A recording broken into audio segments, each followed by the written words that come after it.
안녕하세요 시청자 여러분, 이슈타파 추궁입니다. 오늘은 두 가지 소식을 준비했습니다. 먼저 첫 번째 소식입니다. 중국의 한 지방당국이 중국에 거주하는 한국인들을 감시하고 있다는 소식이 전해지고 있습니다. 더욱이 한국을 적국으로, 한국 기업은 적국의 침투 부대로 취급하고 있는 것으로 나타났습니다. 매우 충격적입니다. 이 같은 사실은 에포크타임스가 최근 입수한 라오닝성 태링현 공산당 위원회 내부 문건인 정치법률위원회 시정상황 보고서를 통해 확인됐다고 합니다.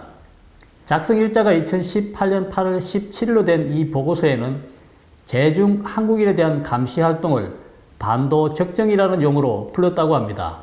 여기서 반도 적정이란 한반도의 적 동태라는 것을 의미합니다. 한반도의 적은 한국인과 한국 기업을 가리키는 것이죠. 중국 정부와 외교부는 한국을 전략적 협력 동반자라고 부르고 있지만 정작 일선 지방당국에서는 이를 무시하고 한국을 명백하게 적으로 규정하고 감시를 하고 있다는 뜻입니다. 정법위는 공산당 직속기관으로 중국의 정치와 사법기관을 총지휘하는 기관이죠. 중국 공산당은 정부기관 위에 군림하는 당 조직을 두고 있습니다. 이런 통치 시스템은 공산당의 통치를 구현하기 위한 주된 장치이자 특징입니다. 태링현 정법위는 이 보고서에서 지역 내 적인 한국인의 동태가 전반적으로 안정돼 있으며 한국 직원을 채용한 기업과 이들 기업 대외 접촉 부서의 치안 사항이 양호하다고 보고했다고 합니다.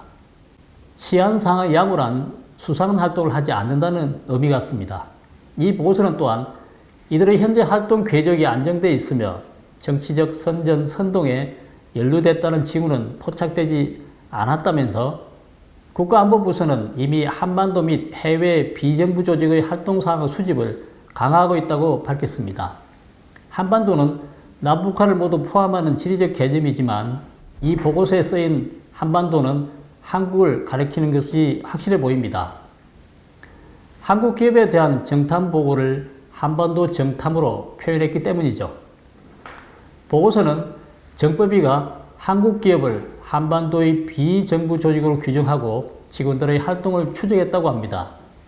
또한 한국 기업 직원들이 중국 내에서 정치적 선전선동을 벌이는지 그리고 누구와 접촉하는지 면밀히 감시를 해왔습니다.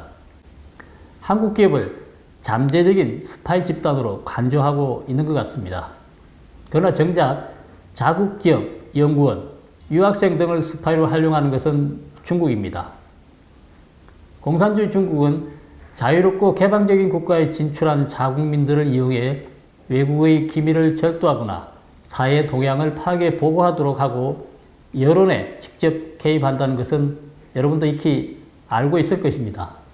이 보고서는 분야별 방어선 구축 실태라는 항목도 있습니다.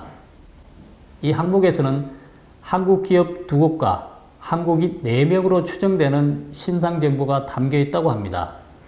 한국 기업 2곳은 천령 삼강 섬유 제품 유한공사, 라오닝 루이 옌리와 자동차 액세서리 유한공사라고 합니다.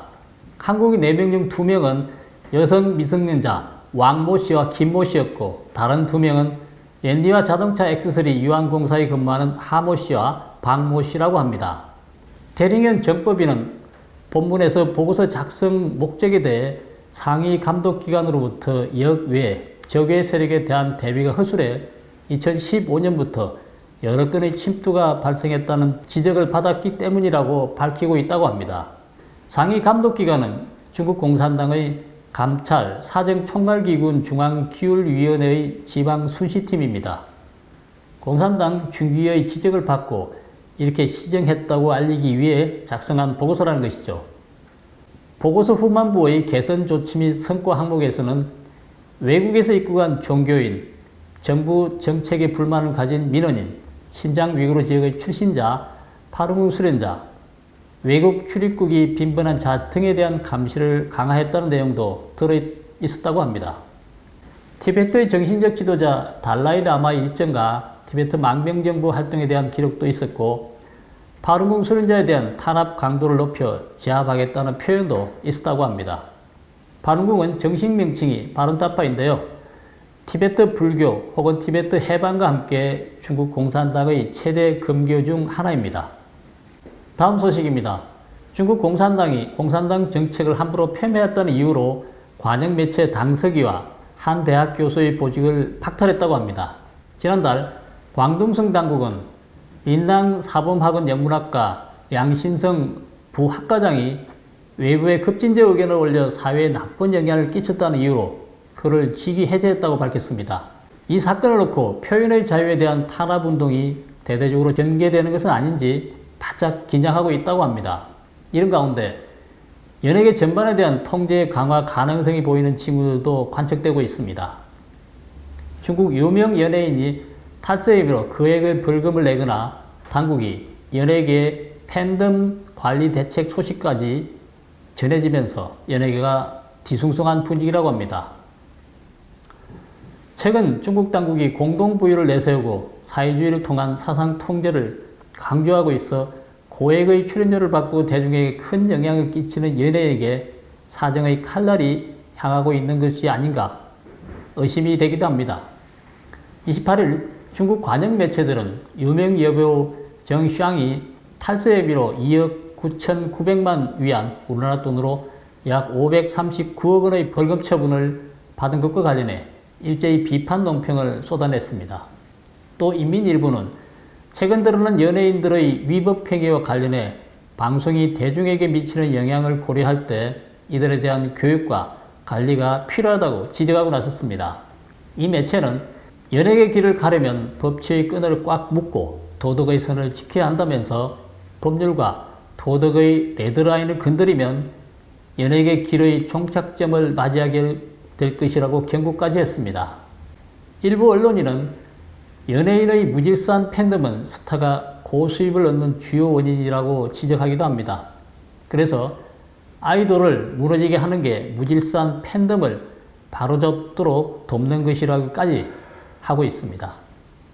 그대로 또 연예계 종사자가 스스로 자기 단속을 강화할 것을 요구하고 있기도 합니다.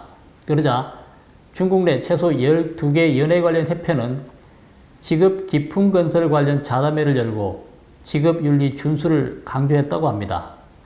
정상은 사과문을 통해서 국가와 사회에 관심을 준 친구들에게 진심으로 사과한다면서 벌금을 제때 납부하겠다고 밝혔다고 합니다.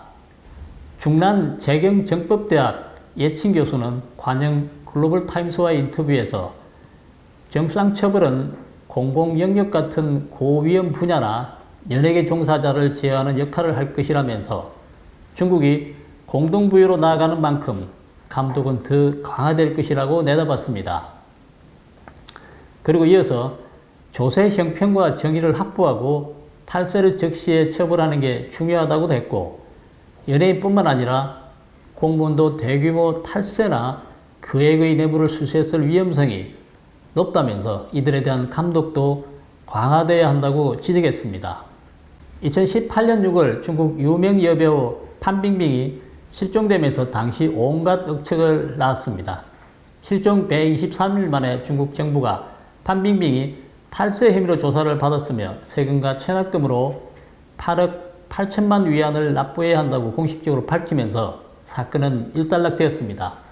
이후 판빙빙은 사과문을 발표했고 CCTV는 사과문과 함께 담과 국가의 좋은 정책이 없었다면 판빙빙은 없었을 것이라고 보도했죠. 이를 두고 당시 대만 언론에서는 중국 정부의 문학의 선보기를 문학의 정풍운동이라고 꼬집기도 했습니다. 판빙빙은 문학의 정풍운동의 시범 케이스였던 것이죠. 지금 중국에서 벌어지고 있는 연예계에 대한 사상 통제는 마치 1942년 5월 마오쩌둥의 예난 문해 자담회 강연을 떠올리게 합니다. 마오의 연설은 당풍, 학풍, 문풍을 바로잡는 정풍운동으로 확대됐습니다. 연예계에 대한 정풍운동은 사상 통제와 공동부유 등의 다목적 계획을 갖고 있는 것 같습니다. 연예인들은 숨죽이고 조용히 폭풍 정장 같은 전 상황을 지켜보고 있을 것 같습니다. 곧바로 닥칠 것으로 예상되는 엄청난 폭풍을 어떻게 피할 것인지 고민하지 않을 수 없을 것입니다.